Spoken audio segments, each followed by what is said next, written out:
Hey, what's up, everybody? Rev Sauce 9. Make sure to rate, like, and subscribe. Yeet. Also, guys, make sure to check out everything else to do with me here on this very channel. We're going to talk about SmackDown for 1/17/2025. I'm going to say this was a decent show. I would say between Dynamite, I'm going to say it's Raw, Dynamite, and I would say SmackDown would be right below Dynamite. I know people are going to say, boo, is at me. SmackDown was better than Dynamite. Yeah. In your opinion. But in my opinion, I thought Dynamite was up above, and then I would say NXT, then SmackDown. Tonight was kind of a slow show for 3 hours. I will say they featured a lot of tag team action. Kevin Owens and Rey Mysterio, the segment to kick off the show, pretty much did that. It was okay. I'm not going to say it was the best thing since sliced bread, but Kevin Owens coming in on his own, though. Has he re-signed with the company? Who knows? I think personally Kevin Owens should take the belt off of Cody, but that's just me. He's doing the best work he's ever done in his career so far. Um, but Ray stood in the middle of the ring, basically announced that he was going to do the Royal Rumble, be in the Royal Rumble. He was going to win the Royal Rumble. Then Kevin Owens came out, basically said, "Oh, for my title," and Rey Mysterio looked at him, "No, dummy, you don't have a title. That you mean Cody Rhodes, right?" And that's when they both brawled, and it turned into almost a 619. And Kevin Owens walks back in fear, and that's how we kick off the night. Basically, we get to the first match. Nick Aldis was talking to Mysterio backstage. Aldis told Ray that he will face Owens later in the episode of Raw. Cody walked in and the shot, and Rhodes told Aldis he has been cleared, has a full clear bill of health. Aldis said that gave him an ultimatum for the ladder match and the Rumble contract. He said, if Owen signs it, I'll sign it. Or we meet in the ring, and basically they're going to have a contract signing coming up soon. So there you go. Bianca Belair and Naomi defeating Nia Jackson, Candice. This was an okay match. It's a typical women's tag team match. Crowd really wasn't into it. There was no like ebb and flow to it. It is what it is. Candice LeRae and Nia Jax were not going to win those titles. It was pretty much mostly offense by Bianca Belair and Naomi. It's just coming apparent that Naomi's going to turn heel eventually. Then we got a vignette for Charlotte Flair. Charlotte Flair is coming back, so there you go. Charlotte Flair is coming back. Byron Saxton interviewed Bayley earlier in the day. Saxton asked Bayley for her match. Tiffany means to her. Bayley said the night will be huge.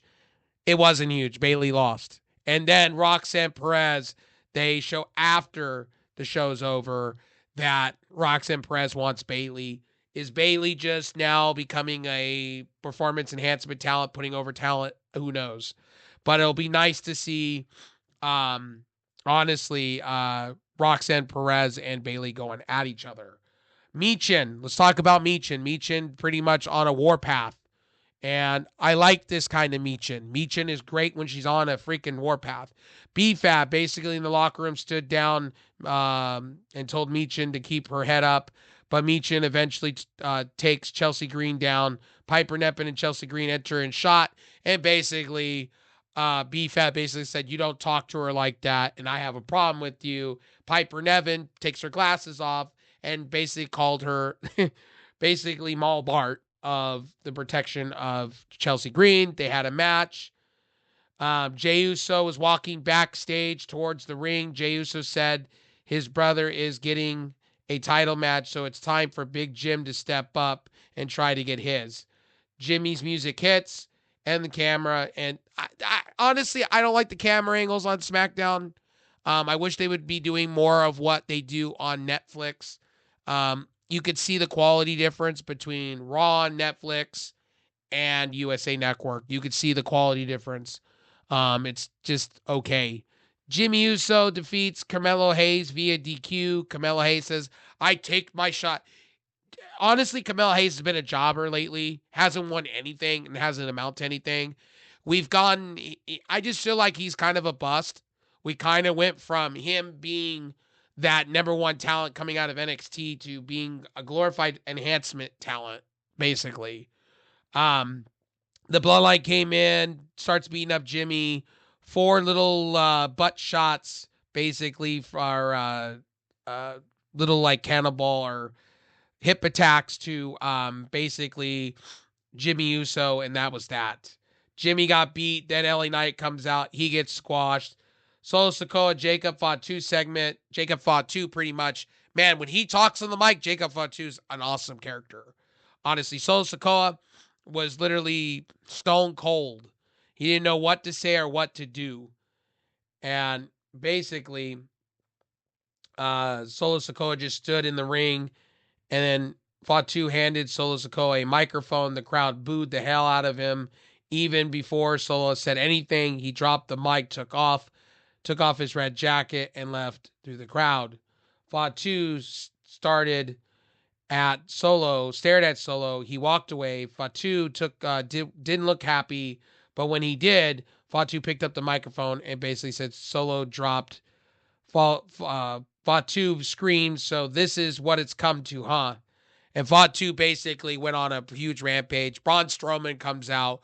Braun Strowman and Jacob Fatu was set up for Saturday night's main event next week, and that's what we're getting. So there you go. They both stared each other down. The Motor Machine Guns, Alex Shelley, Chris Sabin defeat La Gaza, Angel, and Berto. Basically, this was a good match back and forth. This was match of the night to me. So Aldis walked backstage, ran into Kevin Owens. Aldis needed Owens to sign the ultimatum to the world title match at the Royal Rumble, but Owens said he wouldn't sign it until Cody signs it. And Owens told Aldis stop trying to distract him as he prepares for his match against Rey Mysterio. Piper Niven defeats B-Fab in a quick showing in 2 minutes and 18 seconds. And Joe Tessitore paid a tribute to Bob Eckler, and who died this week. Saxton interviewed basically Tiffany Stratton, and we get Kevin Owens defeating Rey Mysterio in a 15-minute match with a pop-up powerbomb. That was that. Tiffany Stratton basically defeated Bayley in no time. In no time, Bayley got beat. Like, this was kind of a waste of a main event. There was no hype. It was 20 minutes of just Tiffany Stratton. And Bayley got beat. She tried 3 times to do the rose plant, and it failed, or rose petal, whatever. And basically, it was 1, 2, 3 to Tiffany Stratton, basically. Bayley went on top of the rope, trying to connect to the flying elbow, near fall to basically Stratton finally hit her Alabama slam, followed by the perfect moonsault for the win. Stratton quickly walked up a side as the credits rolled and end of show. So this show, I'll be honest with you guys, as a quick review, was average. I would say C++ all day long. And again, Bayley had a great showing, and then they showed Roxanne Perez on YouTube, basically calling out Bayley for Tuesday's NXT. So here we go. Roxanne Perez, Bayley on the main roster, probably going to meet at probably LA Knight will take on Tama Tonga, also worth nothing. Pretty Deadly will go ahead against the Motor City Machine Gun. And that'll be your number 1 contender for the titles, probably at the Royal Rumble. So there you go. Or Saturday night's main event. Who knows? Anyway, my name is RevSauce9. Pretty much, this show is okay. It was average. It's nothing to write home about. You can actually watch the recap, honestly. It was nothing really to write. You can watch the highlights. If you can find it on the YouTube channel of WWE.